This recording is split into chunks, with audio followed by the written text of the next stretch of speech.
All right, cool.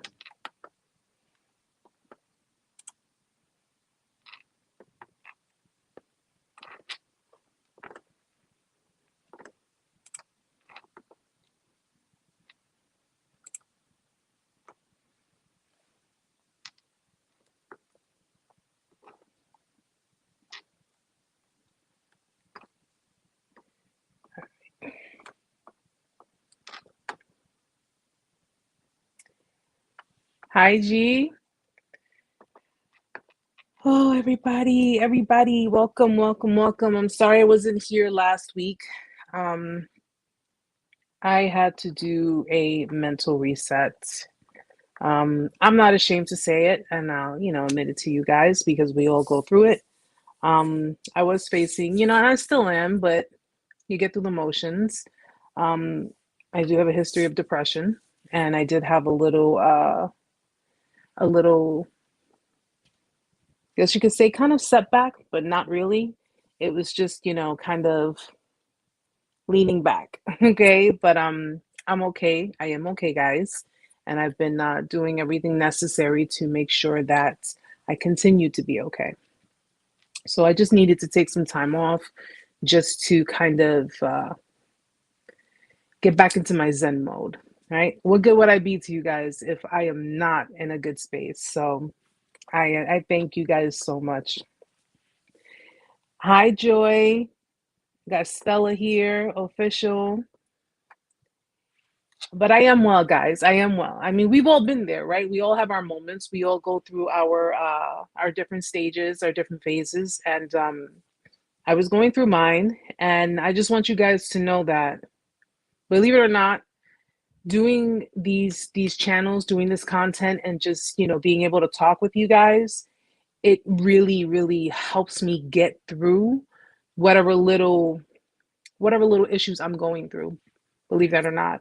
And even the strongest of people, guys, the strongest of people face depression. They face issues, it doesn't necessarily have to just revolve around, everything that we had gone through with regards to narcissistic abuse or, relationships. It could just be within ourselves.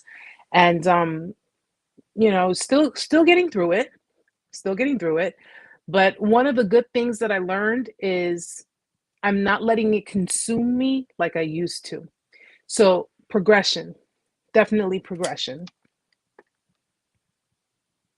Hi, Kelly. Thank you. Thank you. I'm glad to be back. I'm glad to be here with you guys. I'm just glad to, you know, and even, yeah, Amanda told me, listen, you got to take a break. I was like gonna go full steam ahead. I was about to just like, no, I gotta do this. I gotta be, I gotta be here for these guys and everything. And she's been a real big help with helping me cope with it, and helping you guys stay on track with whatever's going on, and keeping you posted, and trying to and I want you guys to know, anybody who's dealing with depression, anybody who's facing it, whether it be at the moment type of situation, or even if it's something long term, a good support system really helps. It really, really does help. So I am, I'm just glad that I have her here with me, and I'm glad that I have my son, and just people who care. People who care. It really helps, and it really, really is just an amazing feeling, and that's what helps me get through my days. And you guys are, you guys who get me through everything, so I can be here and do this with you guys, not for you guys, with you guys. Okay, so thank you, everybody who showed love, and thank you to everyone who is understanding. Sometimes, like I said, even the strongest of people, we can be so strong on the outside, but sometimes we have our moments. We're human, right? But as long as we get through it, that's what matters. Relaxed. I am. I'm sorry, guys. My eyes are like. I'm 6 foot 230, and I was crying yesterday. Sometimes it happens. You have those moments. You got to wipe your face through that cold water in your face. Yep. Take a deep breath and keep going. Absolutely, absolutely. You know, I I struggled with depression throughout my life. I know a lot of us have. Depression is something that we inherit. My family, has history of depression, And it could just happen in a split second. Like you could be having a good time, everything's going great, everything's fine, and then boom, it just hits you. It just like literally hits you to the point where you're like, you don't want to bother with anyone, you don't want to be bothered, you don't want to, you don't want to do anything, you just want to be in a slump. And thankfully I've managed to like kind of flip it around for myself and say, no, I have so much more to live for. I have so much more I need to do. And picture, listen, can any of you picture me going through depression? Like I am so focused on so much, and I am so adamant about achieving so much. It's like, no, I don't have time to be depressed. I don't have time for this. Who has time for depression? And that's how I look at things. So I kind of like I would suppress things, but yeah, what is that? Lala, no, sweetheart. I wish. I wish. I wish they were my real eyes, but no, they're contacts. But I've just always been that type of person that it's like I don't have time to feel sad. I don't have time to sit here and deal with my own emotions. I got things to do. That was always my attitude. So in dealing with it, it just kind of reminded me that sometimes it's okay to take a break, and it's okay to say, I need to just chill. I need to relax. Everything is going to continue happening the way it's supposed to. But in order for you to help other people, in order for you to be a support system for other people, you have to work on yourself. You have to, just chillax for a second. So, yeah, Ty, you're right. It doesn't. It doesn't. And often, I mean, look at a lot of people who have dealt with depression, walking around like you wouldn't even suspect it because they seem like, oh, everything's going fine in their life and everything's okay. And I think that's part of our coping, or like our mechanisms, where we don't want people knowing that we're going through it. We don't want people knowing what's going on, that we're falling apart inside. People don't want other people knowing that. That's why they cover things with a smile. That's why they're, just kind of, yeah, yeah, it's all good. But deep down inside, it's like you feel like you're crumbling, you know?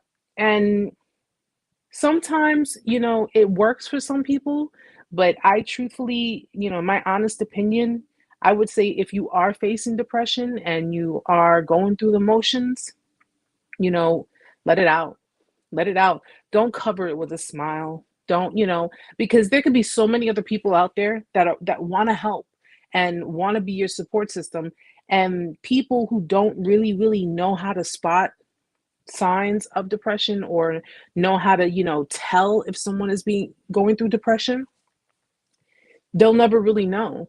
They'll never really know, but if you're going to do it, absolutely do it with people that you trust. Do it with people who, care about you and want to see you get better, get well, but we all face it. We all go through it.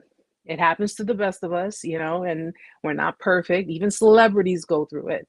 So it's okay to say, something, though this is not normal, it is somewhat normal. It's not something that I have to be ashamed of, or something I have to, I have to, try to hide and cover up. I think that's one of the things with society. It's like if you have depression, you have issues, you have problems, and you're like, it's almost like I think people who suffer depression, the reason they try to cover it up is because they're like, it's like hazards, going off. Oh my gosh, I'm going through depression. I can't let people know. I can't let people see. And I always, I've always been that way too. I've always been pretty private with myself and private with my, everything that I've gone through in life. And and yes, I'm having wine tonight. It's, what did you say was It's national? National It's Wine. National Wine Day, guys. So if you guys have wine or whatever drink you drink, pull it out and have fun with it. But there are so many people who want to help, so not everyone's going to be judgmental. Not everyone's going to sit there and be like, oh my gosh, you have depression, you have cooties, get away from me. If you come around people that are like that, and they just feel like your depression, what you're dealing with is just simply too much, I can't be a part of that, then you know where you stand with those people. you know where you stand with them. Yeah, Stella. The panic attacks, thankfully, um, I have not experienced any panic attacks. I haven't. I had experience, and it can affect you guys also in your sleep. Because I've experienced when you're dealing with depression or you're dealing with, different emotions consciously, subconsciously, it can affect you. It had affected my sleep. I was having really bad dreams. Um, just really trying to run. It felt like I was running, like I'm trying to run from something. And I couldn't really understand what I was running from. I couldn't understand why I was running. I'm like, I went through all of this to do so much work on myself. Why do I feel this way? But I've come to learn that it happens. It does happen. Even therapists need therapists. Psychiatrists need therapists, So once we learn to understand that, it's not something that defines us, it's not something that's gonna, that makes us out to be bad people or makes us out to be people with mental issues or anything like that.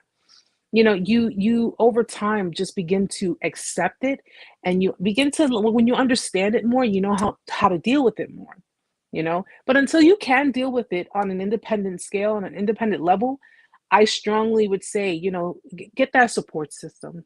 If you do suffer depression, please, go to a friend that you trust or a family member or anyone who can just sit there and talk with you and just try to help you through it. I know it's something that you just don't, it feels like a burden and you don't want to put that on people, but professionals, that's what they're there for. That's what they're there for. And I always just took depression as, okay, everything's building up on me, everything is kind of piling up on top of me, and it's becoming overwhelming, and I can't take it, and it's just too much, and with the stress and everything, and I just become frustrated and aggravated and just angry and then just sad. If you can manage to sit and breathe, just sit and breathe and say, I'm okay, I'm all right, I'm alive, I'm given another day. I'm able to go to work. I'm walking. I'm feeling okay, even though I know I'm not okay. It's okay to not be okay. It is okay to not be okay. And anyone who tells you otherwise, or if anyone tries to tell you, oh, wow, you're suffering depression. Oh, here we go.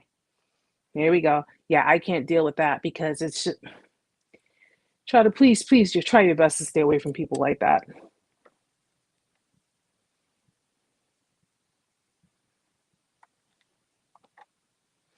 I hope I'm saying it right. Lala Academy, or I'll call you Academy because I know that's an I, but I don't wanna I don't wanna say your name wrong, so I'll call you Academy. I mean that's fine. That's perfectly fine. A drink of wine is, like for me, I don't drink like that, but on occasions I do, and just when I had a very long work week, extremely long week, and in light of me actually going through my depression and dealing with it, for me, one little drink wouldn't hurt.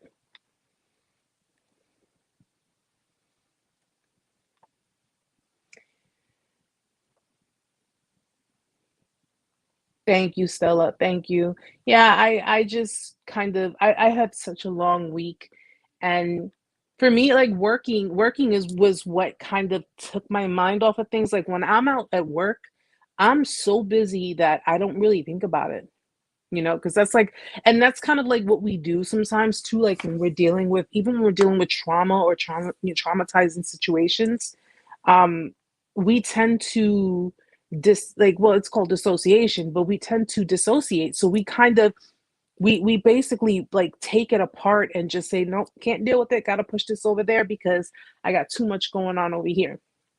And it's the same thing, like, anyone who had dealt with narcissistic abuse, if you like went through a discard, or even if you had to do a discard because you just had no choice, you're like, oh, I can't do it no more. Um, you tend to kind of separate it. You separate, you dissociate. You dissociate yourself, if you really think about it. You separate yourself, but in an attempt to forget, and it's an attempt to not deal. Like, okay, this is a situation. I can't deal. I can't deal right now. I don't want to deal right now. And oftentimes what people do is, after the situation transpires, people try to numb. They try to numb. They try to kind of push things to the side, or just push it under the rug and say, I'll just deal with it another day. I don't want to deal with it right now. And in one of the videos that I made was, mistakes that a lot of victims make after narcissistic abuse. They try to psych themselves out. And when you try to psych yourself out, you could be, and this is the crazy part, you can be experiencing depression, and then on top of it, you'll be getting like triggers, right? And if you get little triggers during depressive states, it could seem like extremely overbearing. Like you cannot deal. It's not even a matter of you don't want to, you just cannot deal. Which is why I strongly advise people that if you're going through the motions, or if you're struggling with your healing, or you're trying to get on and move on, don't psych yourself out. Don't do that. I heard, I've heard of fake it till you make it, but that's more for you. That's more for you in your own life, when you're trying to get to where you need to be, or when you're trying to not struggle as hard or struggle as much, when it boils down to your healing and getting on, with your life. But when it comes to your emotions and, where you are at that point in time, trying to psych yourself out is trying to pretty much say it never happened. It didn't happen. And that is what makes your PTSD worse. Okay? It makes it worse because now you're suppressing things. You're suppressing it, and then you are pretty much, you're pushing it as low as you possibly can, so it's not even in your sight.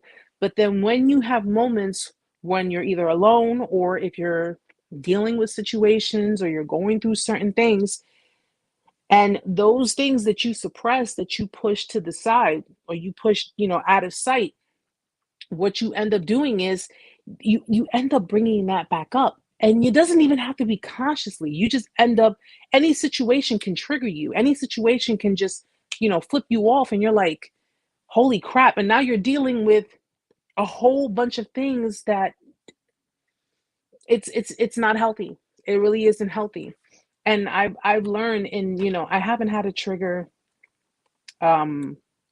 I haven't had a trigger with regards to my last situation in a really long time. A really, really long time. And I thank God for that. Because I know what triggers feel like, and they're horrible. They are horrible. But I found myself, when I was going through the motions of trying to go through the healing process and trying to, move on, you know, people who want to heal, people who want to move on, they're like, I want it over and done with. I want it like now, right now. Give it to me now. Let's go. I don't want to deal with it no more. I don't want to feel the pain no more. I don't want to remember. I don't want to think about it. Just let's just move on. Doesn't work that way. It really doesn't work that way.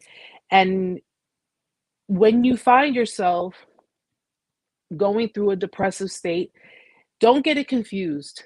Please don't get it confused, because not to say that your situation that you went through wouldn't put you in a depressive state, but if you are going through a depressive moment, and then subconsciously, what have you, end up getting triggered, you're thinking you're going through that depressive moment because of that situation, when it can actually be something else. Okay?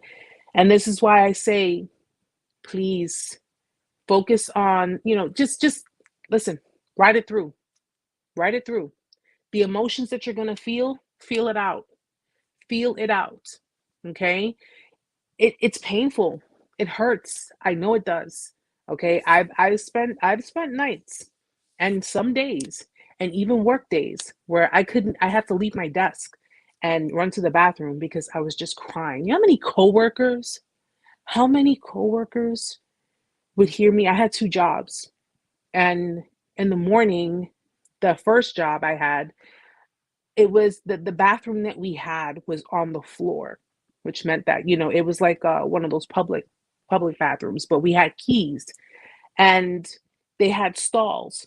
And I tried so hard to cover and hide my crying and just try to fix myself up. But you can't, puffy eyes, runny makeup, you can't fake that. You can't fake it off like, oh, I have allergies or what have you. And I was just so like beneath myself. I felt so low. And even when I tried to fake the funk, because I did try to do that. I tried to fake it. I tried to, hold on one second.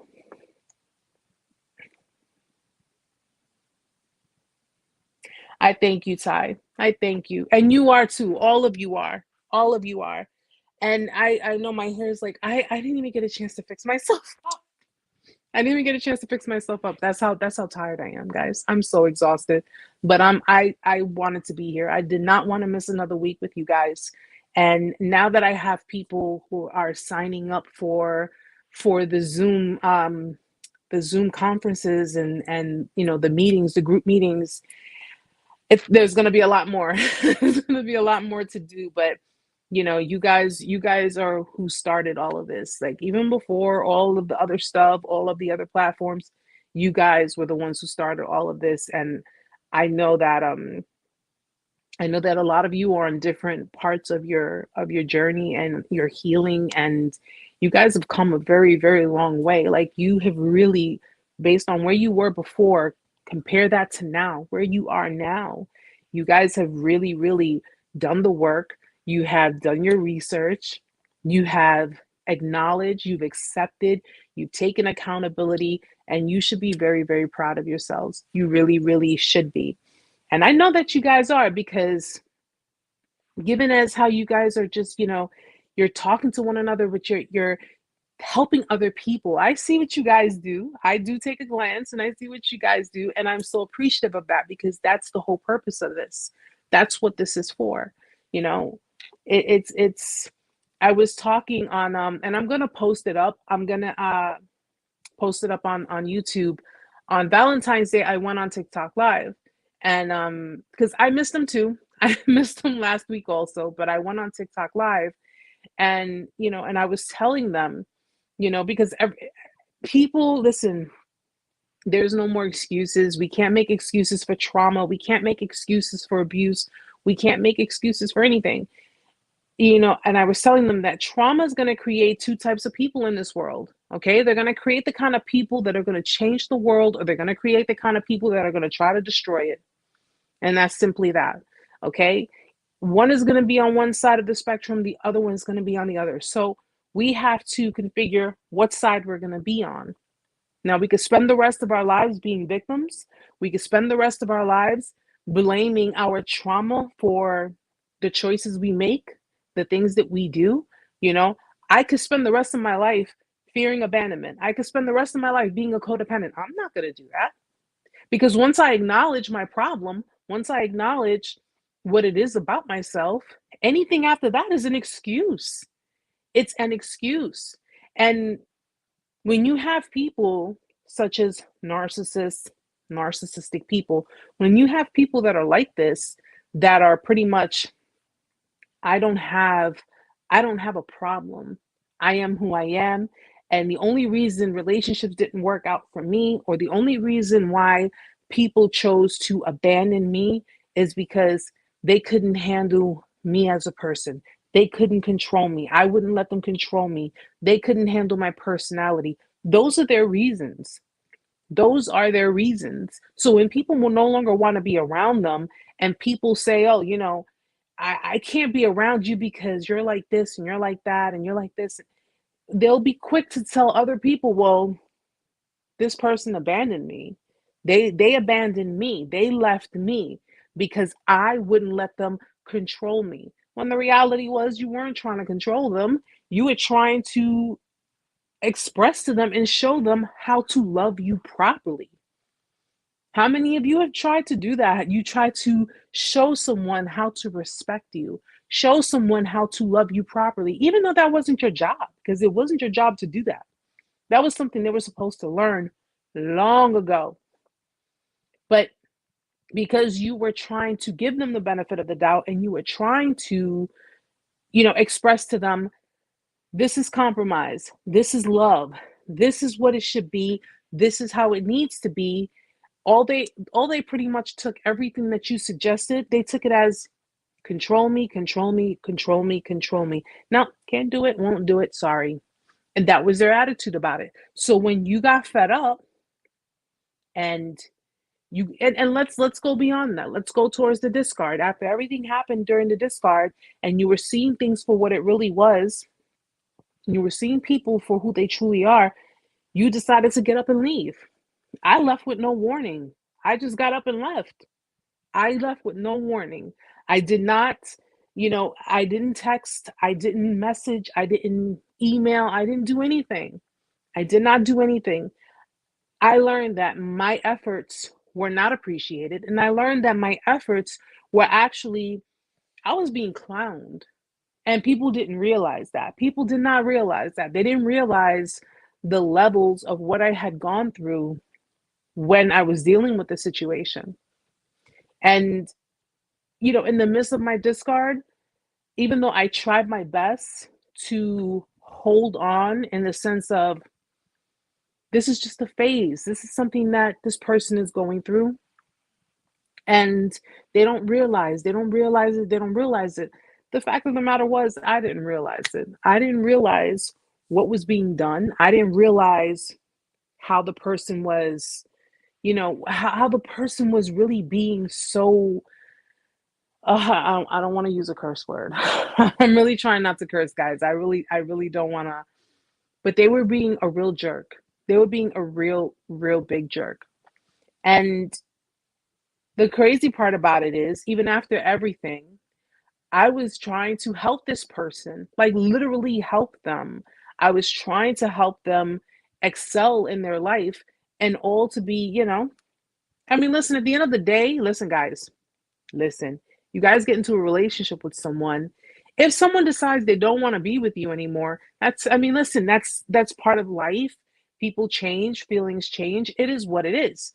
But when someone decides not to give you, a proper closure or clarity of a situation, especially if they spent the entire relationship with you, making you feel as if you were the inadequate one, that everything you did was wrong, or everything you said was an issue, or if you made a suggestion, you were trying to control them. It's one thing to leave something, even if they wanted to go to something else, but it's another thing when that person is not only projecting onto you, scapegoating you. Oh, I don't know how many of you have been scapegoated, but I've been scapegoated. Okay. Projections up the roof. I got projected on so much that I literally thought I was the one who traumatized that person. Like, that's how bad it was. Okay.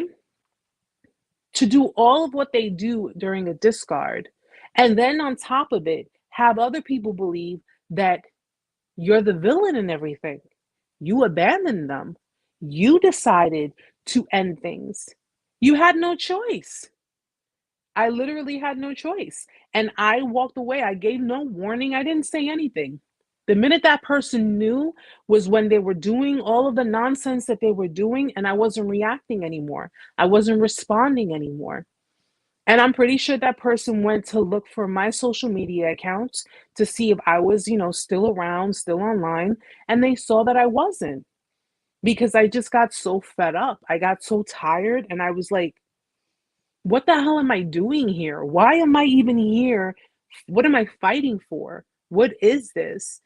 And you go through those motions, but I know I was going to make a point about this. I'm so scatterbrained right now. I really am. But for anyone who's going through the motions, or anyone who is dealing with someone of narcissistic nature, if you are dealing with a discard, and anyone, because, listen, I know different people come in and out. I know new people come and they see the channel and they see the live streams. Do not let anyone have you believing that you're a bitter person because you're speaking up on something that at the time it was happening, you really didn't have a voice because you were too afraid to speak up, because you were pretty much being conditioned to be a certain way. But now you have the courage and now you have, the means to speak up on a situation. Don't have them having you believe, don't let them, excuse me, don't let them have you believe that you were a bitter person. A lot of people try to say that victims, well, you call yourself a victim, but you could have done this and you could have done that. You could have said this and you could have said that, but you didn't do it. And they don't really understand that what you were going through at the time, what you were going through, you were being trauma bonded. You were pretty much being traumatically bonded to someone else who suffered severe trauma. Granted, a narcissist, to become a narcissist, they have to have been, it starts at a very young age. It starts at like toddler years. It doesn't even start, if it's later on, I highly doubt that because they've already had a certain type of programming. But usually it starts when they're very, very young. They raise children to be in survival mode, and it's because of the environment. That's how these people become. I read a post somewhere, I think it was Instagram, and someone asked a question, and they said, if you give a lot of love, I'm paraphrasing though, but if you give a lot of love and you really show that level of empathy and you give them that kind of affection that they never really had, is it possible to really dig in deep and get to the heart of the narcissist? They asked, and I don't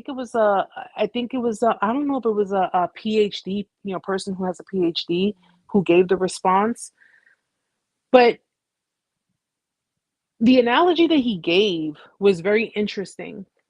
He says, yes, you can get to them, you can get through to them, but you have to look at what fulfills a narcissist, which would be the supply, right? Your love, your affection, your attention, things like that. And he said that if a power drill, can give a narcissist, which is an inanimate object, it's pretty much a tool, that same feeling, what would be the what did he say? The absolute answer to that. It's like if a narcissist can compare your love, your level of supply, everything you give to them to make them feel the way they feel, to make them feel the way they do. And if a power drill can give them that same exact feeling, it's like, where do you draw the line? How can you tell the difference? And the fact of the matter is that you can't, because someone who suffers NPD, narcissistic personality disorder, is liable to you know, pretty much, which is why they bounce around, which is why they go from supply to supply. They go from person to person, always trying to seek something a little bit better or something, fulfilling for them. But if you think about it, if you gave them a whole level of empathy, a whole level of love, all these feelings, all these emotions, and you made them feel a certain kind of way about themselves, that they felt like, oh yes, my ego is stroked, I'm up on a pedestal. The level of love, because people say, oh, well, if you do everything through love, if you show them unconditional love, if you communicate with them, and what the hell do you think we've been doing all this time? That's the crazy part. People say, if you do this and you do that and you do that, so you think I was just sitting in my relationship with my thumb up my ass and not trying to do these things for that person? Like, come on.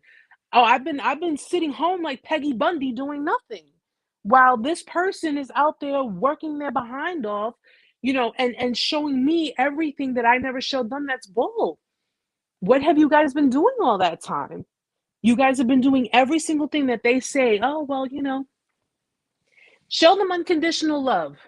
you know, hard work and efforts, and not giving up on them. Listen, I love my life too much. Did you know narcissistic abuse can alter your brain? It can cause damage to your brain. Remember when I spoke about this before, guys? Okay, it can cause damage to your brain, your nervous system, okay? The part of your brain that holds memory, the part of your brain that retains information, all different parts. Narcissistic abuse can actually, we're going to say, what's the word for it? Not alter, but it can actually, there's a word for it. I know there's a word for it. And I always get word of the day from, I always get a new word every day on my email. But it can actually do so much damage to the point that you become completely dissociated. You lose touch with, you lose touch with reality. You lose touch with reality. And you end up, um, recode is a good word, but it's like, it's a not damage. It's, oh my gosh. And I have it on the tip of my tongue too, guys. I have it on the tip of my tongue. But it's basically a form of abuse that can severely, it can severely, I hate when I'm, well, it causes dissociation, but it's I hate this. I hate this because when I have a word at the tip of my tongue and I can't say it, it's like, oh, yeah, Stella. Stella says, after 9 years with that monster, I felt like I was a zombie because you become so, a lot of people who stayed in relationships like this, who have stayed in longer than necessary, who have actually sat there and instilled that kind of trust with someone who is a perpetrator, someone who's a manipulator, has gone through Stockholm syndrome. Impairment. No, it's still a word. These are good words, but it's like the word is right there. And I watch how I'll get the word right when I come up alive. But it just that's toxify is another good word too. I'll figure it out, Ty. I'm so anal retentive when it comes to when I want a certain kind of word, and I need to start brushing up on my no, it's more like, oh God. It's right there. It's right there. Well, I'll figure it out. I'll figure it out. And watch. I'll comment under the video the word that I was looking for. It probably is, yes. And I'm like,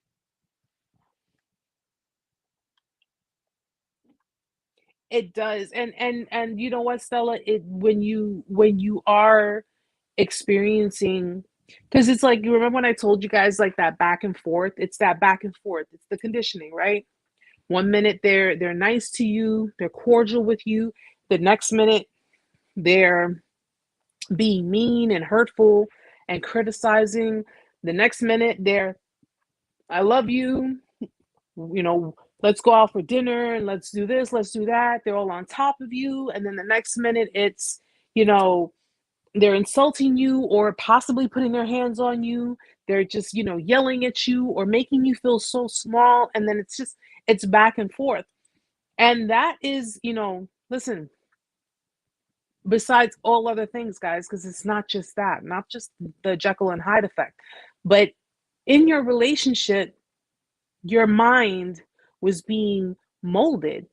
It was being, like, remodeled. It's just pretty much, you came in with a mind, you came in with a certain mind frame, a certain mindset. You went into that relationship knowing who you were, knowing, what you stood for, knowing that, you were just the person that you were, and you came out of it with a completely different infrastructure. It's like your brain is just so, you didn't know what to think, you didn't know what to do, you didn't know where to go, you didn't know how to feel. And that's and for the projections, listen, there were times that I had projections put onto me, and I had literally nothing to do with anything that that person was going through. I had nothing to do with it. I always say, don't take anything out on me unless it came from my hands, my mouth, and it came from me, that I actually inflicted a certain kind of pain onto you. Whomever screwed you over, whomever hurt you, whomever did whatever to you, you take it up with that person or those people. But don't take it out on me. I didn't do anything. But because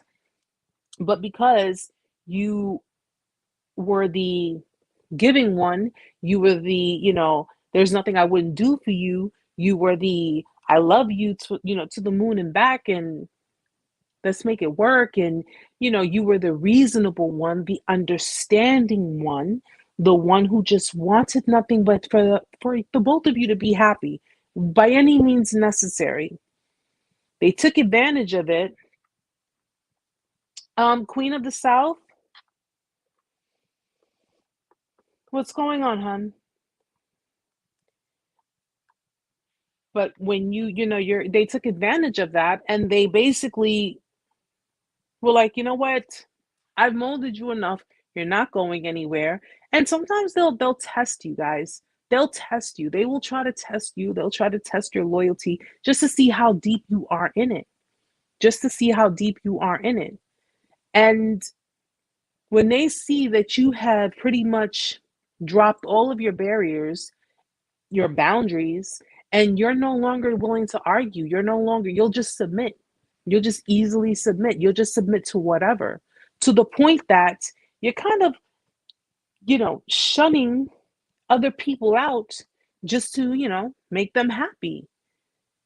You're pretty much, when people see that that person was treating you like garbage, or that person was talking down to you, or they were disrespecting you, and if people try to bring it to your attention, if you found yourself responding to them, with things like, oh, you don't want to see me happy, or you're just jealous of our relationship, or you don't understand, this person's been through a lot, and they've gone through a lot in their past, and I'm just trying to help them get through it.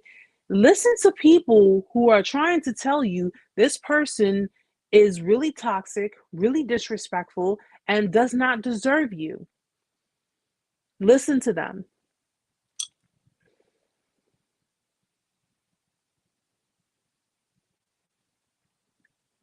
Oh, Queen of the South, I went through that. I went through that myself. Noisy neighbors are not the easiest to deal with. They're not the easiest to deal with, but I would strongly say, make sure you file your complaints. File your complaints accordingly with, the landlord. And where, I don't know what state you live in. Out here in New York, usually when you want to file noise complaints, we notify 311, which is the city. Okay. Make sure you just have all your paperwork in order, because if you're forced to leave, like if the landlord isn't doing anything about it, and you have on record all of the complaints that you have, you know, that you have been trying to get them to clear that up, at worst case scenario, I mean, don't quote me on it, but I would withhold rent for a few months, because if it means you having to move out, you're gonna need time to find a new apartment. You're gonna need time to get your money up in order. Everything has to be done with the paper trail. Always make sure you do everything with the paper trail.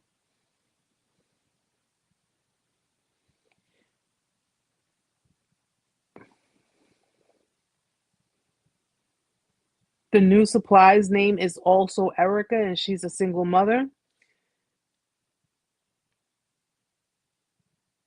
He looks like he gets SSI and okay. I could just say I know it's definitely not me. Okay. Just so we know. Just so we know. But Yeah, I mean, listen, whatever you can do, just do what you have to do as far as your paper trail is concerned. Paperwork is always important. Make sure you have records of any complaints you've been filing, things that you have been trying to do, because as a tenant, you need to know your rights. Know your rights as a tenant and know that you have a right to live in an apartment that is quiet, having a, a peaceful. I mean, listen, you're gonna have neighbors who are gonna party or whatever, have music on or whatever, but once it reaches a certain time of the night or certain time of the evening, that has to die down. And if it doesn't, then you have a right to file a noise complaint. Yeah, I mean, you have people that are going to be of this nature, whether they be your neighbors, your friends, your relatives, your partners. They're all over the place, guys. They're all over the place. And one of the things I mentioned when I did the live, um, and I'm telling people because I get people who like send me comments. They comment a lot. Like everybody, well, on the TikTok side, everybody got an opinion too. But they send me comments, and it's like this one person was like, "Oh, you know, you're bashing people. You're doing this. You're doing that." Who the hell's bashing anyone? That's what narcissistic people do. They bash other people. They bash other people because when they don't get their way, or if they don't have the kind of outcome that requires, the attention of so many people, they decide to go the real shady route and, try to bash other people. I'm simply speaking on the truth. I'm simply speaking up. And then they're like, "Oh, now everybody thinks everyone's a narcissist and this and that." Listen, don't focus on the labels. Don't focus on the labels. Don't sit there saying, "Oh, well, how do I know these behaviors? How do I know this person is a narcissist?" But they only have these set of behaviors, but they don't have those types of behaviors. Don't focus on the labels. That's the problem that a lot of people have. They focus on labels, and they want so badly to be able to sit there and say, "I knew I was dealing with a narcissist." No, you could just be dealing with a real shitty person. It doesn't have to make them a narcissist. You could be dealing with someone who's just extremely selfish, or you could be dealing with someone who is just simply unavailable, emotionally unavailable, and can't handle a relationship. Don't focus on the labels, focus on the behaviors. Focus on the behaviors. Okay, the best way to first get rid of toxic relationships and try to avoid toxic relationships is not focusing so much on narcissists or a sociopath or a borderline or a bipolar. Focus on the behaviors. Just because someone has, they say to be classified as a narcissist, I think it's like 7 traits. Just because someone has 4 traits, oh well, they're not a narcissist. They're still a shitty person. They're still an a-hole. They're still selfish. They're still emotionally unavailable. So, regardless of the fact that they're a narcissist or not, they are still incapable of sustaining a healthy relationship. And people who are emotionally unavailable, though they are not necessarily classified as narcissists, they are still incapable of sustaining an emotionally fulfilling relationship. Relationships, listen, if you want a successful relationship, you have to have 2 people who are emotionally available. It's not going to work if you have one person who is emotionally available and another person who either thinks they are or simply aren't, but because they want the benefits of the relationship, they'll pretend to be. No, it won't work. It really won't work. And you won't have anything successful if you are looking for something, you are emotionally available, and you come across someone who is not looking for something, is not emotionally available, makes that clear to you, and you think, "Oh, well, given a little time, I can make this person change their mind." No, that is manipulation, and that will not work either. If you get involved with someone that you know, based on their behaviors, not based on a label, based on their behaviors, that they are not emotionally available, and you still choose to stick around knowing that someone who is not emotionally available will not give you the commitment that you want or the commitment you feel you deserve, You still continue to decide to say, well, I'm going to keep trying. I'm going to keep going at it. You know, it's kind of like beating a dead horse. And at the end of the day, anyone who willingly gets into a relationship like that with someone who is not available for a relationship but thinks they can change that person, better believe that at the end, if you get hurt or if you feel like, oh, this is really messed up, how could this happen? You should have known better. Okay? We have to understand the different behaviors of different types of people. We have to understand that it's not about a label, it's about the behaviors, the patterns, behaviors. Those are the things that we have to look for. We can't sit there and say, oh, this person is classified as a there is no such thing as a semi-narcissist. You're either dealing with someone who's narcissistic or you are dealing with an actual narcissist. Chances are you were dealing with someone who was very narcissistic, but dealing with an actual narcissist, you're dealing with someone who's very high on the spectrum. Okay, because someone who is an actual narcissist is someone who is capable of going through psychosis, someone who is capable of actually committing felonious crimes, someone who is capable of committing very severe attacks, whether it be verbally, emotionally, physically, psychologically. Okay, narcissists make up approximately, I think they said 6%, 7% of the world's population. I think so. I'll check the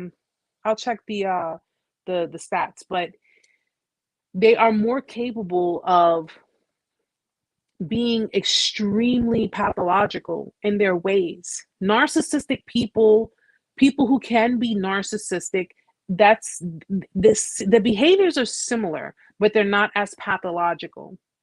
That's why I say, guys, don't worry too much on whether or not you were dealing with a narc. Don't worry too much on whether or not you were dealing with someone who suffers NPD. Worry more about the behaviors. So when you get into other relationships with other people, you can look for the red flags. Look for certain behaviors, certain things that you would not put up with. Okay? That's what's most important.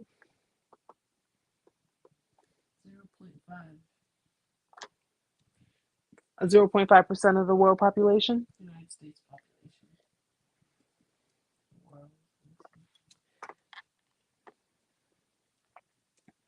So 0.5 in the United States. 0.5%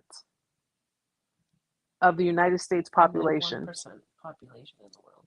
So it's 1%. And they're saying also that the chances are narcissistic personality disorder is found more in men than it is in women. But don't fall asleep to that either, guys, because just because they say that NPD is more common in men than it is in women, it's more dangerous in women than it is in men. Okay?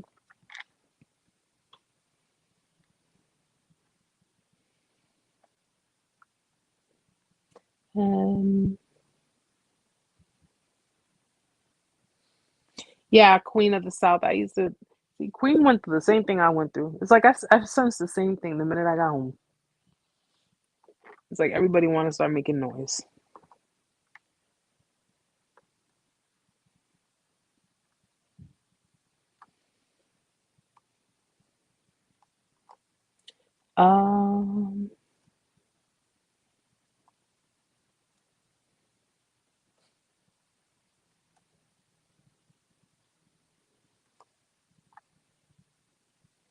You need to drink more water. And did you tell them what happened? Why don't you tell them what happened? What do you mean what happened? Because when you walk like you own the streets. Go ahead. Go ahead. She walks like she owns the streets. Yes, you do. Yes, you do. I don't. We were crossing a street. We were crossing a boulevard, right? In Queens, if you're familiar with Queens, New York. Oh my God. Queens Boulevard, very big boulevard, okay? It goes from like one end of Queens to the other. And this is also known as Death Boulevard, okay? Death Boulevard. Reason being, a lot of people have died on this boulevard. She's crossing the street. It's late. It was late at night. It was like 11 o'clock. It was late at night. She's crossing the street. After we did the thing with Stella, we Right. Yeah. I had to run out. Crossing the street, and she's just like, she walk, guys, yo, No, you walk like you own, no, I'm I like, okay, don't. go ahead with your healing, girl. All right, cool, it's cool. I do remember telling y'all, boost up your egos. I Oh my got you. god. I call my demon. She's crossing the street, and these cars, she just like, like she owned it. Like, yeah, I look good crossing the street. Mind you, I stopped because all these cars were coming up the block. And she's just like, and then she noticed that I was back. I'm like, yo, you might want to put some pep in your step. She turns around, all these cars. She saw nothing but fucking headlights coming at her. Yeah, there was And like 4 or 5 cars flying up the mm-hmm. road. Yeah, and you're like, I think you should start running across the street. Things I do, see? And it was cold too. It was cold that night. Bro. Cold crib the street. Bro. See? And now it's like it lingers in my leg. Yeah, no, but what happened the other day? Why don't you tell them? Go ahead. What happened? Don't be scared to say that you almost broke your neck until I saved your life. We were doing laundry. We were walking. And people, and here's the thing, guys. Here's the thing, okay? Why you blowing me up? That's okay. I blow myself up. I could blow you up too. And since you know something, it's all good because you know what? No, I told you. Wow. Te lo dije, right? Wow. So yup. I do my stuff. Yeah, you can tell them. You can tell them about me. Tell them about me. I hold no secrets. Wow. I hide no secrets. We're walking. People always have this thing of telling me, Erica, why do you always look down? Why is it every single time you're walking, you're constantly looking down? I am one who does not want to trip. I don't want to step in shit. I don't want to do any of those things, right? I don't. Can you picture stepping in crap and dog poop, and then you don't realize it? You come home and you got your shoes here, and and then I'm like around the house trying to figure out what the hell the smell is. What kind of shit is that? So we're walking and I see a patch of ice on the floor. And I kid you not, guys, the minute I say, yo, be careful, boom. But she didn't hurt herself badly. She didn't fall like, oh my God, scream like I would have, because I know I would have been fucking zigzagging all over the place. I literally fell into a proposal. She felt like in a proposal position, like where she slipped. She literally one knee hit the ice patch, and she's just like this. And then she goes, "Are you okay? Okay, can you go get Sean's food? I ordered from Domino's." I'm like, "Okay, let me check my ACL first. Listen, let me make sure I didn't tear my meniscus." Okay, well, I had the whole big carriage with the laundry clothes in it.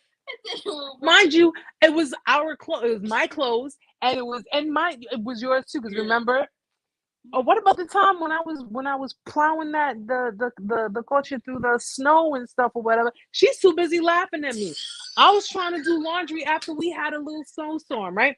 And because I don't know what the hell's going on with the buildings, they weren't trying to shovel up the snow on the sidewalk, but I needed to wash clothes because I needed clean underwear. But anyway, neither here nor there. We go, and I'm trying to push the carriage through the snow, and she's just cracking up, laughing at me because I keep getting stuck. And I'm like, okay. You almost flipped over. Yeah, yeah, exactly. Just like when we were walking back, did you not see me almost fly over the damn carriage?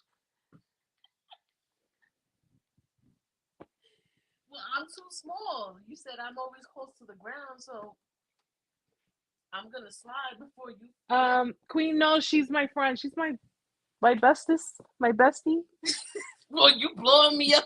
My bestie. So yeah, we are like, well, I guess 2 peas in a pod. Yeah, but you are the peas. I'm the potatoes. I'm a potato. I don't like peas. Oh my God, you done blowing me up? Anything Hi, else? Butch. I was just talking about you the other day. Weren't we just talking about him the other day? I was gonna text you, bro. Make sure everything was okay.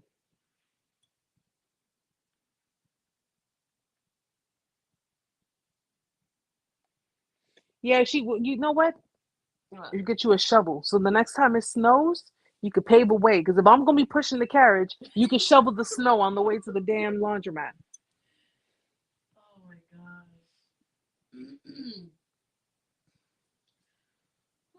That was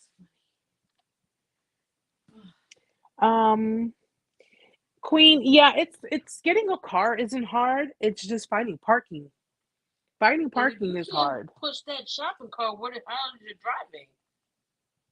But what are you talking about? I can't put. How was my driving? You get snow tires. I'm talking about steering. Because you be trying to steer that shopping cart with one hand. Well, that's Yeah. okay. And what's that you shit?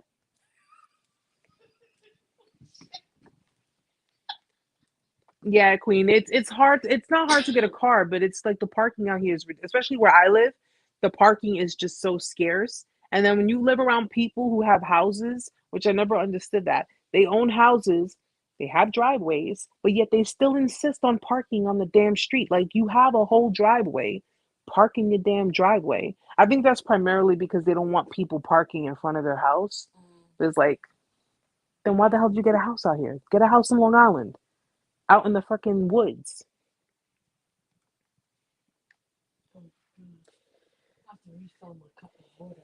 Yeah, no, NYC has probably, would you say probably the biggest mass transit? Yes. We probably have the biggest mass transit because it goes into 5 different boroughs. No, no, it doesn't even go into Staten Island. I don't even think Staten Island is part of New York. I think Staten Island should Staten just be part of Island. New Jersey. Staten Island doesn't even have. They only have buses over there. They don't have any trains. Yeah, Staten Island, it just basically, no, you take a bridge because they have a bus that goes over a I'm bridge. saying they don't have any trains. They have a train in the island. No, they don't. Yes, they do. There's a train in Staten Island. In Staten Island. It goes from one part of the island to the other, but it doesn't leave the island. Underground? There's a train underground? I don't know if it's underground. I've never been there. I don't know. So how do you know there's a train? I've never been to that part. I know because I when I go visit my family, and I would travel almost 3 hours just to get into damn Staten Island, and I look on the map and there's a train. There is a train. Here we go. Her Virgo ass now gonna go look into Google. Sure it's not a trolley? It's a train. I don't know. Train. Kareem, thank you, sweetheart. Thank you. I don't know no train in Staten Island. Most narcissists don't think they need therapy, which is why the number's so low. Yeah, because you need. They say, okay, you have to be diagnosed by a professional, right? But how do you get diagnosed by a professional if they don't want to go to therapy? I think I brought this up on one of my lives before, and that's a very good point. How can someone be diagnosed if they don't think they have a problem, they don't think anything's wrong with them, they won't go to therapy? The only time they would mention therapy is if they're trying to attempt a Hoover, or if they're trying to, like get something out of someone else. Because let's face facts, guys. If ever they ever try to come back, or if they ever try to get something, or even if they try to seem remorseful, like, or try to seem repentive of, I'm sorry, I did what I did, I can't believe things happened like this. You know what I would truthfully say though? I don't even know if they would even take, like, and then if they do attempt to take accountability, that probably would be like last ditch effort. Pay attention to their words when they speak to you, because they will usually try to dance around the whole thing, like without taking accountability. They'll try to dance around it, in that they'll like make you feel like they feel really effed up. They feel messed up that it happened the way it did. I'm sorry that things happened the way it did. Not, I'm sorry I caused this pain, or I'm sorry I did this to you, I did that to you. So pay very close attention to their words if they ever try to attempt to come back into your life. They will dance around it. Attempting accountability. What? What? Now you should apologize to me.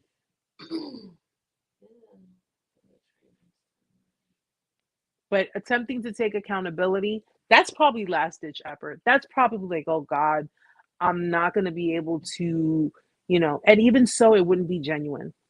it would not be genuine.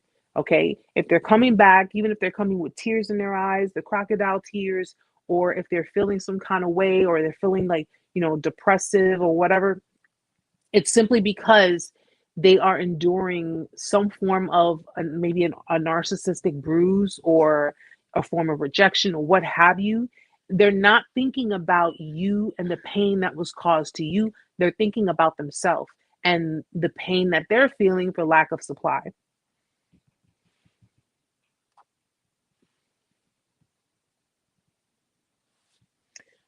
Oh, Barek, I'm glad you were able to make it. And if you need help with anything, please, do not hesitate to reach out.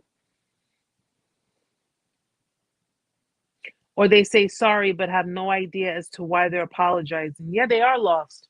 They are. They are. And some of them don't apologize at all. Some of them have like such huge egos that it's like when most because a lot of victims who have never received closure or clarity, and they never received an apology, and it's just like, oh, like, so that's just pretty much it. That's that. One of the reasons why a lot of them they won't apologize is because of the chance of you rejecting them. It's a chance of you rejecting them. If you reject them, you're clearly giving them narcissistic injury. You're giving them a bruise to their ego. And that's something that for them, it's like almost the end of the world. Like they cannot be, they fear that the most. And what did I tell you guys? That's one of their biggest fears, rejection. Rejection. That's why they put up these fronts. That's why they put up these shows. That's why they do all of the things that they do. If you're dealing with someone who, let's say, is an overt narcissist, and they're the loudest one in the room. They're the ones who like they put their like they pull out their ego from their pants and slam it on the desk. You know what I'm saying? That right there just screams insecurity. Screams when someone is very egotistical and very like matter of fact, like they like their crap don't stink and they can do and say whatever they want. And you could just feel that ego and that arrogance in because first of all, humble people who are extremely humble, who are extremely just, aware and at one with themselves, they don't need to use their ego. People who use ego and arrogance are people who are very insecure, extremely insecure, and they have to use it to convince other people of their importance, of their authority, their superiority, their power. Okay. That's why they use their ego. Like if you notice, if you were dealing with, let's say, a covert narcissist and, they're a certain kind of way with you in private, right? If you say something or what have you, if you said something to them that was not to their liking, or they, let's just say, they took it the wrong way, they won't apologize. Like even if you correct them, because it's the crazy part. You could say something, right? They take it the wrong way and they lash at you. And then if you correct them or if you tell them, you big dummy, that was not what I meant. It was like this and it was like that. Boom. They won't apologize to you, but they'll actually lash out on you. They'll actually yell at you for saying, well, maybe if you had explained it properly and you had said it the right way instead of the ignorant way you were saying it, then I wouldn't have taken it that way. So, regardless of it, you are still ending up being the one who's in the wrong, regardless.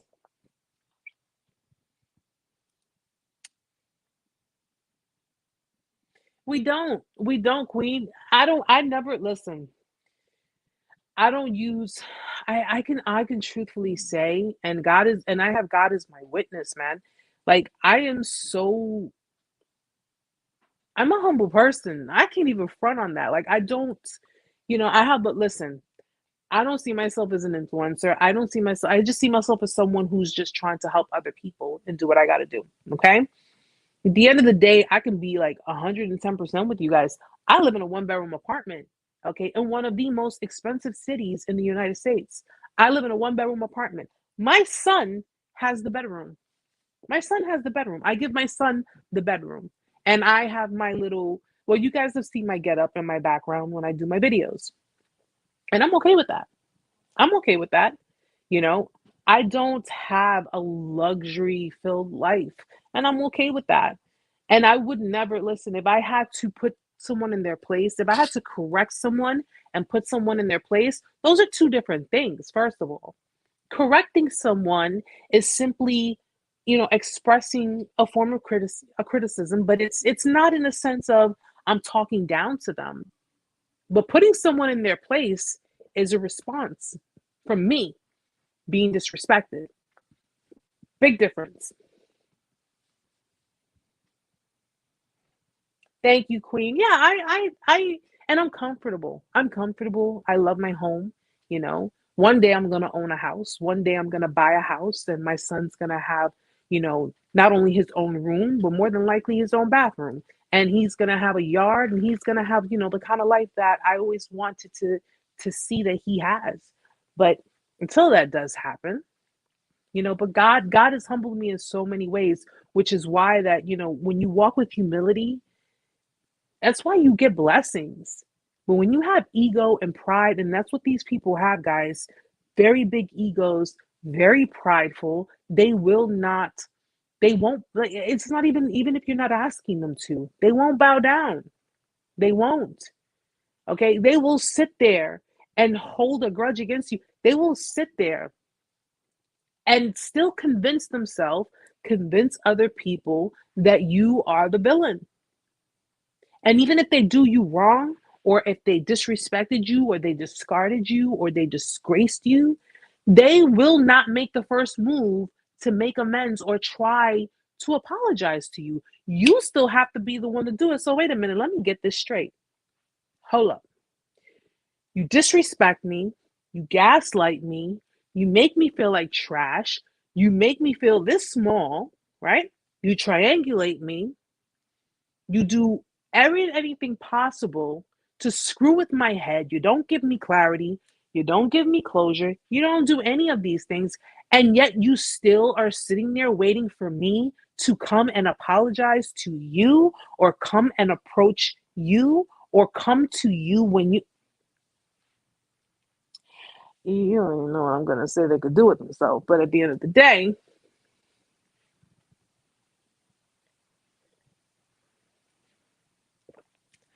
it's horrible.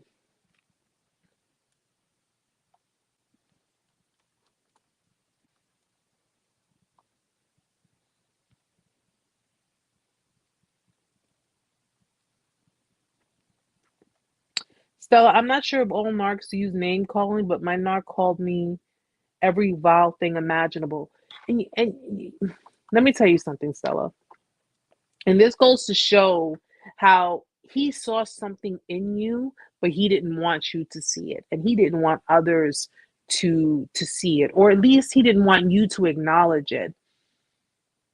In the conversations we have had, and even this past weekend when we were all, you, me, and Amanda, we were sitting and talking, I could just tell you're the sweetest person ever. I could just tell off the bat. And the crazy part about it is that these people, they prey off of people like that. When they do things like that, it's because they don't want you to see your value. They don't want you to see what it is they see in you, yet they can't seem to really possess those qualities. And, they're jealous. That man was inherently jealous, just like a lot of these other people are. They're inherently jealous of the people that they have victimized, because, think about it. It makes sense too. They victimize you because they are jealous of you. They victimize you because they know that you do deserve better. They know that you can get better. And it's for fear of the fact that you will find better. They feel that it's necessary to tear you down, to tear your confidence down, to make you feel like nobody's going to want you. Look, I don't want you. No one's going to want you. You know what I'm saying? When it's like, wait, what? Wait, hold up. Wait a minute. Okay. First of all, I don't know where along these lines these people think that they're God's gift to men or God's gift to women, but I told you guys before, and I'll say it again. These people did not come from God. These people did not come of God, okay? These people are highly influenced by the devil. when you're around people who suffer addictions, who suffer severe mental issues, who suffer trauma, like severe trauma to the point that it's overbearing not only for them but for the people around them, okay? And they look at the world as like one big playground, failing to understand that there is so much shit going on in this world. We have so much going on in this world, but because they want to act like kids, which is pretty much what they want to act like they're teenagers, or they want to act like, oh, this is good. This is kind of filling me up and it's making me feel good, but there's always going to be something better. They walk with the mentality of there's always, but there, what if there's that possibility that there's something better out there? But if you're dealing with the type of people who get bored easily, and by bored, I mean, don't take this the wrong way, because a lot of people are like, what do you mean bored by it? It's not bored with you because you're a boring person.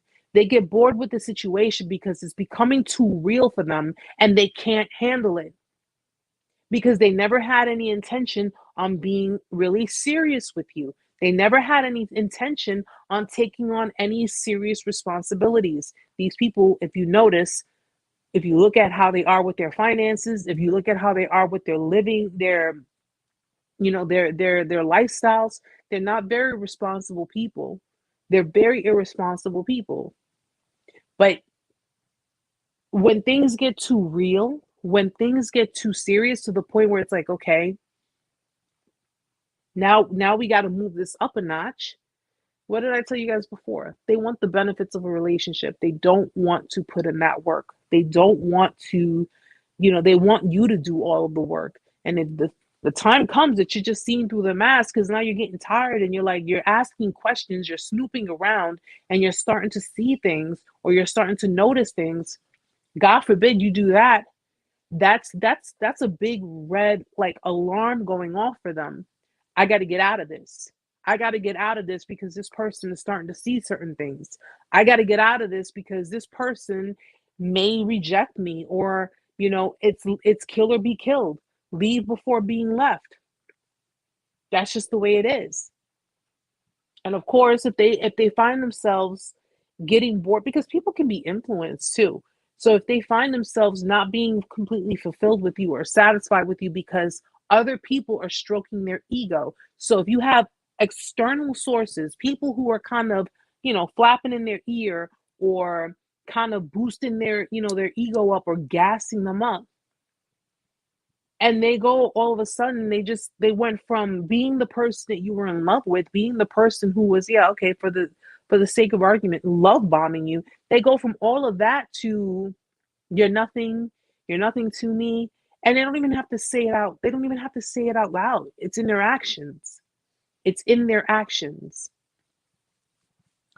These people ain't worth these people ain't worth a damn, man. They really aren't. Like I'm so over it.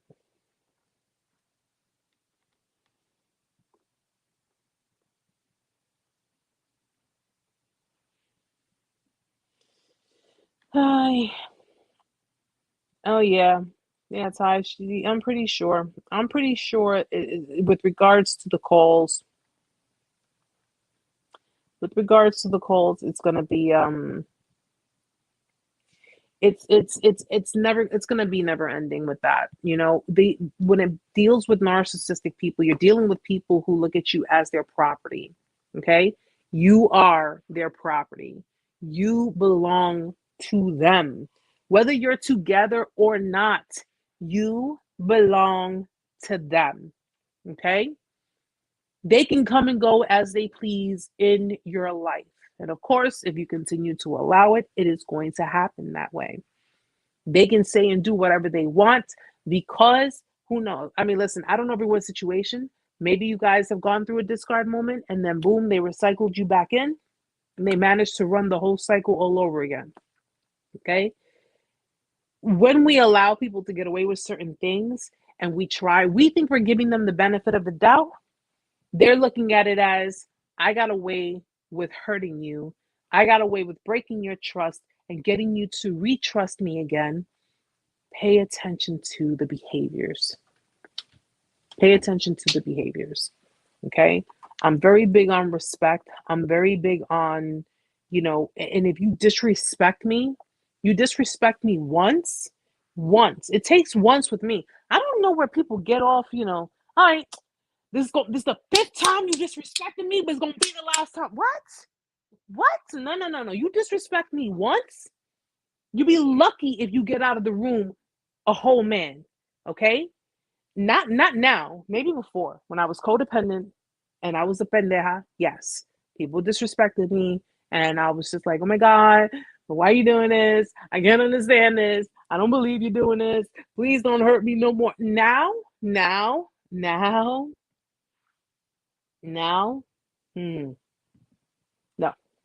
we ain't playing that.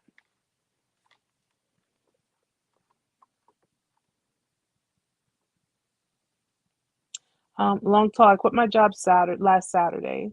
The manager acted a fool in the kitchen and stormed out during a rush. Hold on one second. Two other people that day when I did. The manager then spent a week telling lies on me to everyone. And you know something, and this is why I always tell people, when it boils down to occurrences, situations, what have you, make sure you have things to back you up, because these people, if you don't have anything to back you, well, first and foremost, I'm one who says I don't give a damn what other people think. Okay? The people who know me, know about me, who are close to me, know the kind of person that I am. So if someone goes to Amanda and says, Amanda, Erica was sitting there talking all kinds of crap about you, saying this and saying that, or whatever the case may be, what would you say? I'd be like, yeah, okay. That's not her. Why is that? Because that's not you. That's not your character. So anything, when we would ever have conversations, am I very direct with you? Very direct. And I tell you like it is, whether it's going to hurt your feelings or not. So being as she knows what kind of person I am, and she knows who I am.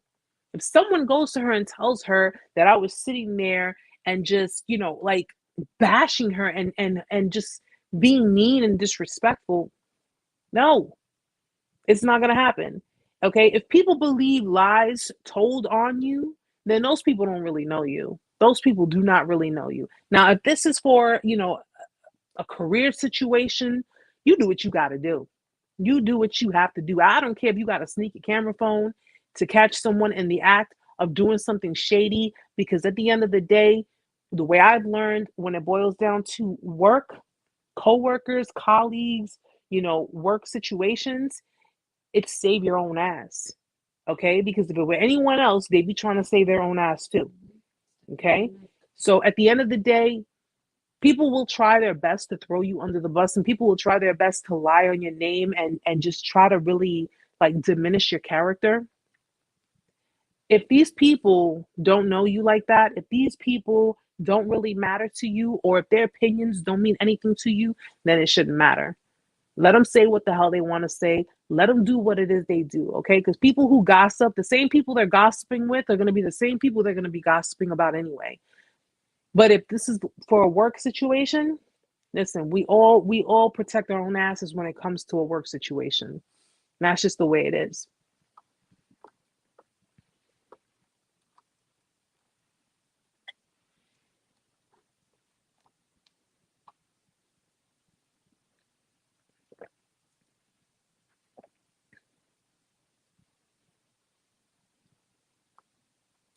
Mm-mm-mm-mm-mm.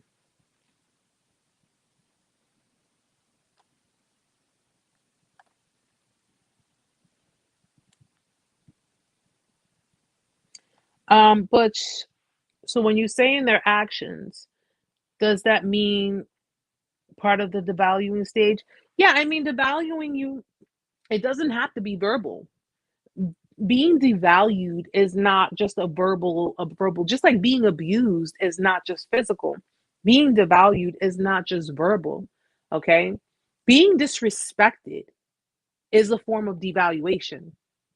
Okay? They're demoting you.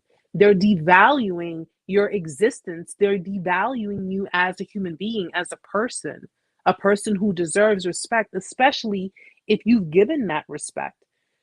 So when you notice certain things in their behaviors, it's like with triangulation. If you notice that they're trying to triangulate you, and by that I mean they're trying to make you, let's say they're trying to make you compete for them, right? And they're basically knowing that let's say you have trust issues, right? And you're trying to work on it, we'll give the benefit of the doubt on that. You're trying to work on those trust issues. Trying to make you compete already while you're in an insecure state and you are having trust issues. They're trying to bring in another party, another, a third party into the mix to kind of instill in your mind, well, this is what can happen to you. Someone else can take your place if you don't do what you need to do as my partner. What? And mind you, this is, the other person can be completely oblivious to the situation. They're not always, third parties are not always aware as to what's going on. They can be completely oblivious. And oftentimes the third parties, even though they, let's say they become the new supply, the new victim, right? They can be oblivious to clearly to what's going on. But at the end of the day, you got to remember it this way. If they already started seeing someone right after you, or if they started seeing people right after you two broke up, because everybody knows in a breakup, you guys need time to heal. You need time to separate from one another and heal, grieve and heal.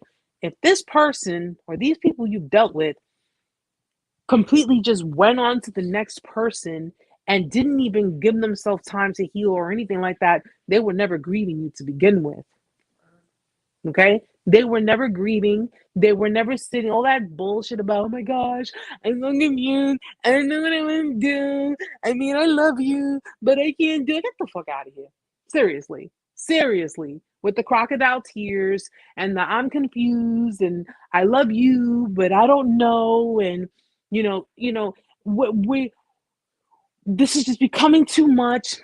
Get out of here with that. Meantime, they're sitting there crying in your face, telling you, I don't know what I want. I need space. We need a break. We need this. We need that. Mm-hmm. But they're entertaining other people. And they're not telling you that. Clearly, guys, they're not going to tell you that. Anybody who's going through a discard for the first time, or anyone who's been dealing with it, I'm going to tell you right now, okay? That BS about, we just need space or whatever. Let me tell you something. If you dealt with someone and they ended up being with someone like right after, that's because they already were discarding you. They were degrading, devaluing, and removing themselves from your life. They were detaching from you before it officially ended. And the only reason it officially ended was because you decided to walk away. You decided not to entertain it anymore. They would have kept it going. They would have kept it going.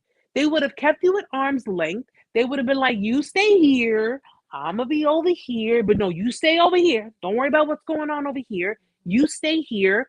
And they would have kept it going. But because you walked away, because you decided, and you know what?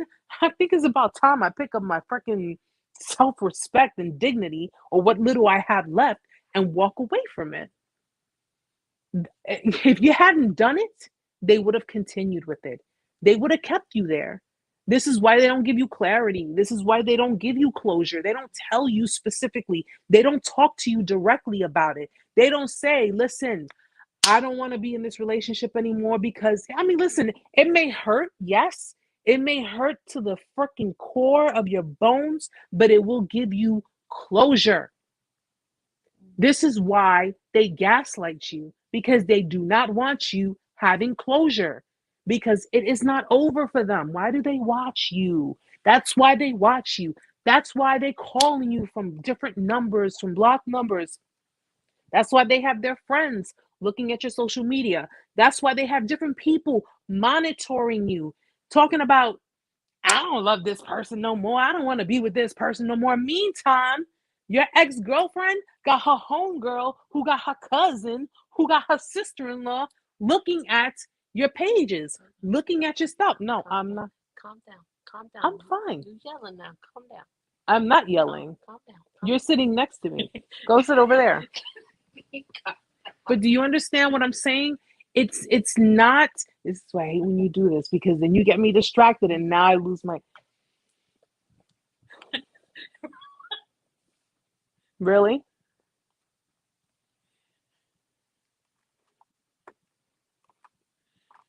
The friends. The friends. No, now I lost track. I lost my train of thought. The friends talk about them. But they have different people watching you. They have different people monitoring your accounts, monitoring what you're doing. Even if they're with someone new, if they have a new boyfriend, if they have a new girlfriend, if they're dealing with the side piece, if they're just dealing with different people, what have you, they're still monitoring you. They're still watching the things that you do. Because at the end of the day, they have to continue everything they did to get you, everything they did to get the new supply, everything they did to get the old supply, everything that they did to get the people in their life that they have to continue doing it. You don't have to do it that way. You could easily do your healing, focus on you, and find somebody else that you can end up being in a long-standing relationship with. But God forbid you should do that. That is something that poses as a threat to them. These people are selfish. Whichever way you go, they are selfish. They're selfish, they're egotistical, they're arrogant, and it's all about them. It's all about them. So at the end of the day, anybody going through a discard, anyone going through the motion for the first time, anyone running across, this content that it's explaining to you, this is how it is. Some people just need a little help with, facing the reality of it. Most people don't want to, some people still sit in denial. They sit in denial because it's like, but this person this can't be this person because they were like this or they were like that. They were sweet towards me. They were loving towards me. They were caring towards me. Listen, the devil was once an angel. That's all I can tell you. The devil was once an angel. At the end of the day, people are willing to manipulate and lie to get what they want. And if they know that all it takes is a couple of I love yous, if they know that all it takes is, an insincere, disingenuous apology, yeah, why not? People are capable of doing these things. Primarily, this is the reason why, and I say, you know what, it's well, not the reason why I stay single, but I look at different people and their relationships, and I look at celebrities and their relationships, and I just look at the world as a whole in general. People are capable of falling, of failing. People are capable of succumbing to lust. They're capable of succumbing to addictions. They're capable of succumbing to a lot of different toxic things that will eventually or can eventually destroy them, sabotage them. If you get into a relationship with someone, you have to spend enough time getting to know the person, like really getting to know the person and getting to know their background. Ask questions. Ask questions. It's okay to ask questions. Okay? If you're sitting there talking about, this is someone I want to have children with, or this is someone I want to spend the rest of my life with, you want to know the background. Are we gonna have, and listen, don't take it the wrong way, but are we going to have babies that have bipolar disorder? Are we going to have babies that have antisocial personality disorder, schizophrenia? Are we going to have children? You need to know these things. You want to spend the rest of your life with this person? You want to have children with this person? You need to learn their background. You need to know what kind of relationship they have with other people in their life, with their parents, with their other family members. Learn these things. Learn behaviors. Learn patterns. If you see things you don't like, if you see things that they're doing that doesn't sit right with you, do not be afraid to walk away. Look at all the time and the pain you could be saving yourself.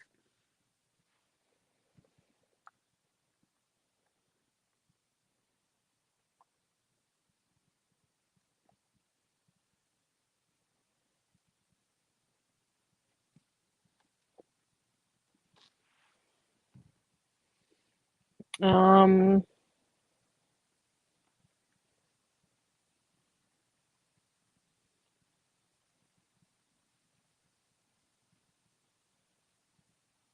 oh wow.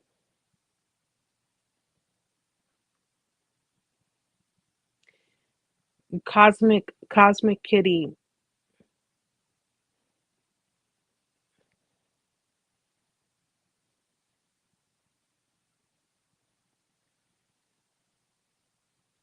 Mandy, you deleted that?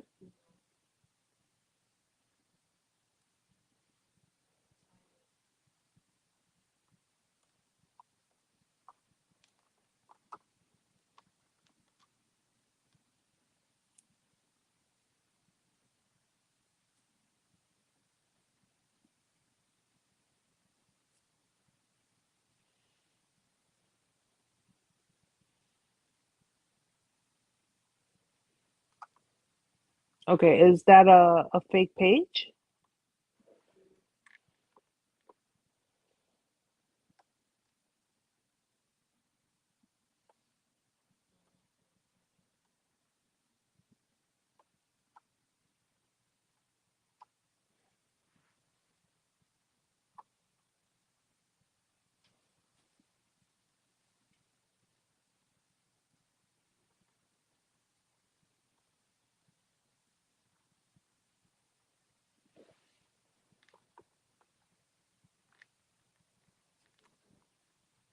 Hmm. But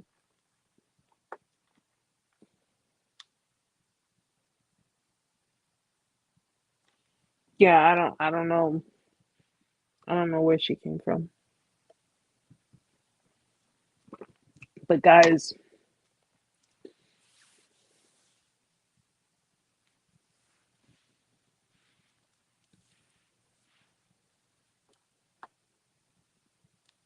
because I'll be honest, I wouldn't have even known how to even handle that.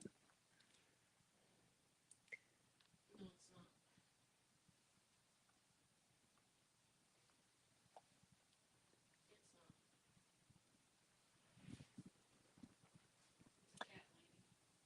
It's a cat lady. It's a what? It's a cat lady. A cat lady? No. But guys, yeah, I'm rambling too. I'm rambling. Once I get wine in my system, guys, you guys already know how I get. You know how I get, you know how I am, and I haven't even, and I just started drinking. This is my first glass, okay? This goes to show how much of a lightweight I am. I'm an extreme lightweight. Now, all you got to do is put me in a room full of narcs with a glass of wine.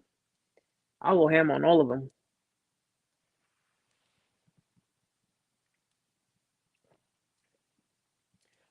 Queen, no, I don't. I don't. I used to smoke cigarettes. I quit smoking a few years ago. I don't mess with the devil's lettuce. That's what it's referred to. I don't mess with it because it doesn't. I can't. I for some reason I get paranoid, so I just leave it alone. I leave it alone. I'd rather just drink wine and feel a nice little buzz, and then get all sleepy and go to bed. Oh, guys! Before I forget, um, Brenda, how many people we have for tomorrow? Oh, four. Okay, so I need a few more people. Okay, we're doing a Zoom group chat tomorrow. Do you still want to do just you two? The what? Just them? Well, I'm gonna do tomorrow for the girls. I know, I'm just saying, just in Yeah. case. I'm gonna do a group meeting tomorrow. Okay, it's gonna be for the girls. Okay, if you're interested in joining our group chat tomorrow, it's gonna be tomorrow at 8 o'clock. shoot me an email, narcsurvival101@gmail.com, so I can send you the non-disclosure notice.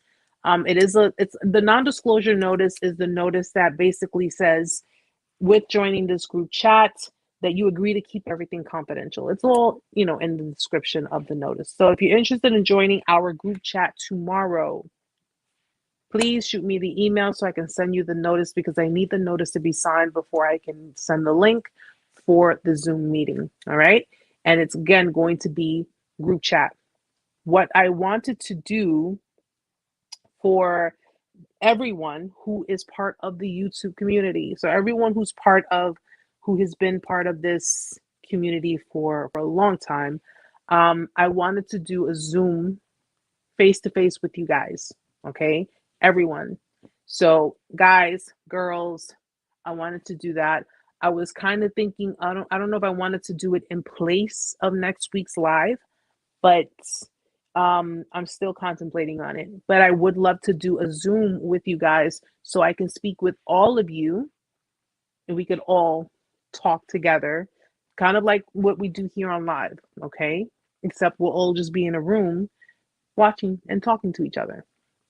Okay, and it'll be private, so we won't have any interruptions. We won't have people that I did not give permission to be there. We won't have people coming in on that. If you're interested in that, let me know.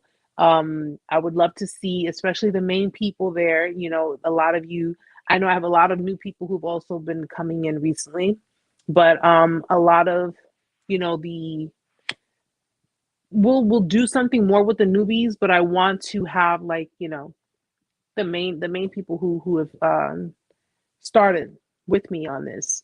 Okay, I would love to have the opportunity to sit and talk with you guys, talk face to face, and actually, connect. Like, kind of like a reunion, but only not. Since we've never really met. But I really would love to do it. But tomorrow, guys, Zoom meeting tomorrow, 8 p.m. Tomorrow, if you're interested, ladies, if you are interested in joining, shoot me the email. There's about 5 more slots available. Once, well, anytime after tonight, I guess it would be closed off, because I would have to, I have a lot to do during the day, so I won't even really be around to check my emails like that. So please, if you want to, send me an email.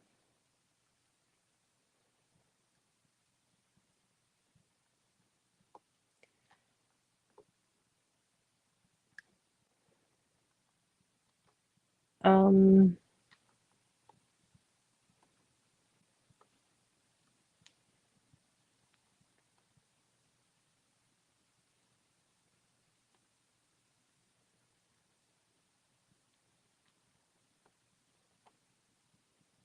yeah, I think I'm about to.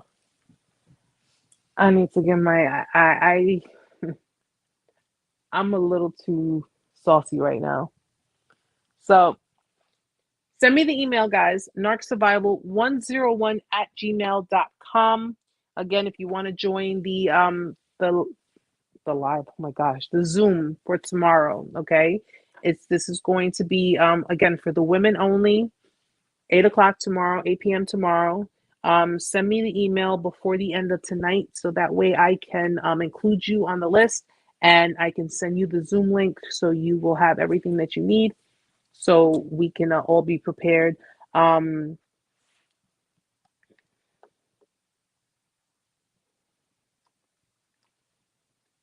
Just give me a second.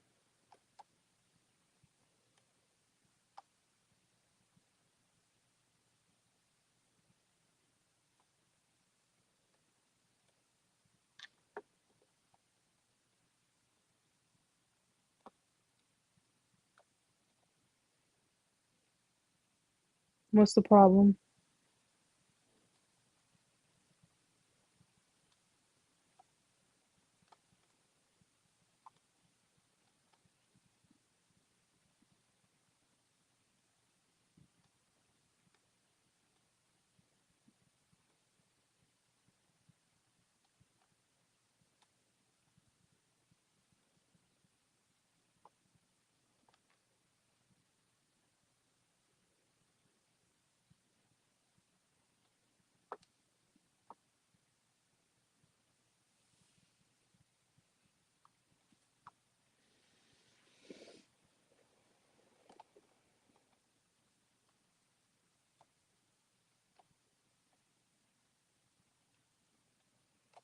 Yeah.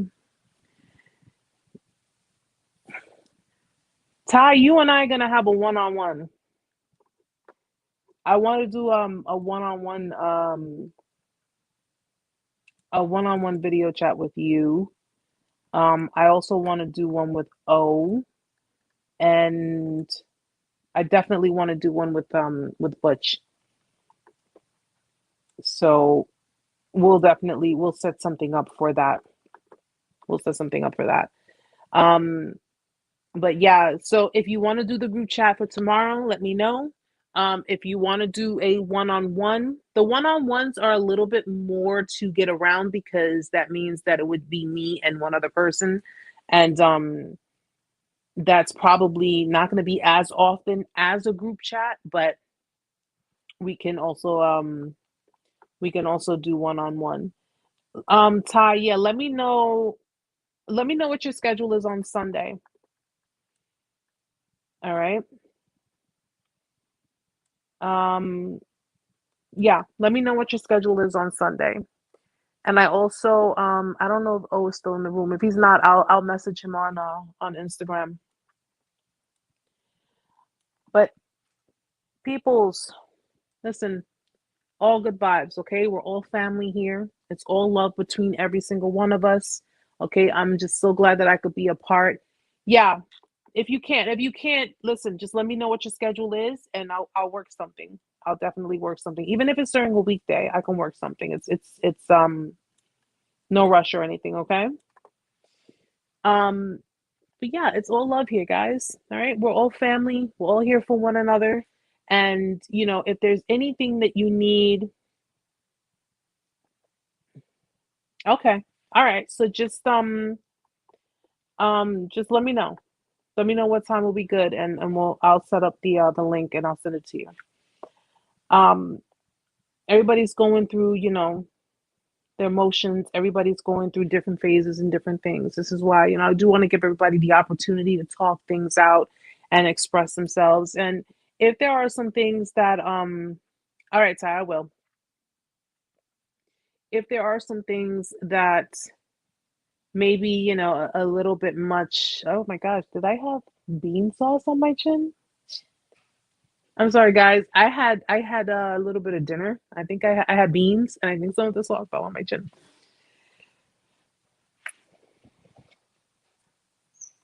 Absolutely. This is a safe space for everyone. Okay? It's a safe place for everyone. And if there are situations that you are enduring or there are situations that you want to know about, that if you need to speak with me in private or you need to one-on-one me, just let me know. Just let me know. All right? But I want everyone to get along and I want everyone to be, understanding towards one everyone else's situations because no two situations are the same. Everyone is different. Everybody's going through their own thing. With that same breath, I want people to understand that there are certain situations that may be very triggering for other people. So we also have to have respect for them as well. Okay? And if it's something that's a little beyond my line of, my content, it's not that I wouldn't be willing to help because of course, however way I can help. But if it's situations that are pertaining to matters that are a bit more, extreme than just narc abuse, then it's best to just send me an email. Okay, so we can just have a one-on-one conversation. We can have a discussion about things. All right. Because everyone, I want everyone to feel comfortable. I want everyone to be okay. And I want everyone to, just help one another. That's what we're here for. That's what we're here to do. All right, guys. Angela, my Zoom will be 8 p.m. Girl, you'd be lucky if I get out of bed at 8 a.m. It'll be at 8 p.m. So if you're interested, you can send me the email narcsurvival101 at gmail.com. It's also going to be under in the description box, but you can check one of my other videos. You'll see the email in there, and you can I can send you the disclosure notice and we can take it from there. Um, so guys, I love you all. You know that. I love each and every one of you. And I mean that. Okay. I want you all to, let's just get through the motions. I'm feeling a little nice. Yes, it's well deserved. I had a very long week. I had a very tiring week. And in light of the fact that, I was dealing with some heavy stuff, I'm just so glad I could be here with you guys tonight. And I'm glad I was able to just communicate with you guys. For those who couldn't make it to the live, but we'll catch it on the stream. I love you too. I understand. Life, it's just how life is. It gets busy and it's perfectly, perfectly fine.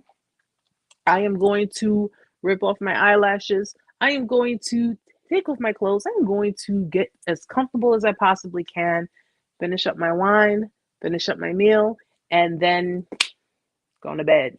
Going to bed. So guys, yes, please email me. Let me know if you're interested in tomorrow's group chat on the Zoom, 8 p.m.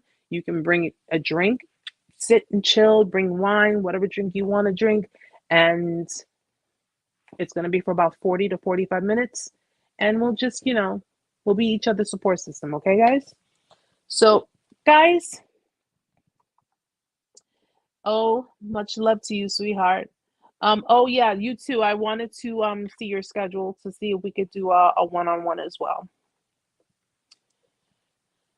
Thank you so much, guys, for being here tonight. Thank you so much for being my support team. Thank you so much for just showing the love, showing up, and just getting through your healing, doing your thing. You guys are really becoming an inspiration for a lot of other people, and that is an awesome, awesome thing. I am zooted. I'm going to get ready to just, whew. So, guys, I hope you have a beautiful weekend. I hope you have a great night, a beautiful weekend, and I will see you guys next week. I will be back here, same time, same place. I'm really trying my hardest to work on some new content for you guys. In light of the fact that I was going through some stuff, it did kind of hold me back, but I will work on something extra special for you guys. Okay. So, guys, have a beautiful night. Have a beautiful weekend. Okay. Love, peace, happiness, joy, all that good stuff. God's blessings, God's protection. You know how it goes. And all of the healing you can possibly endure. I will see you all next week, same time, same place. Love you all, guys. Have a beautiful night. Good night.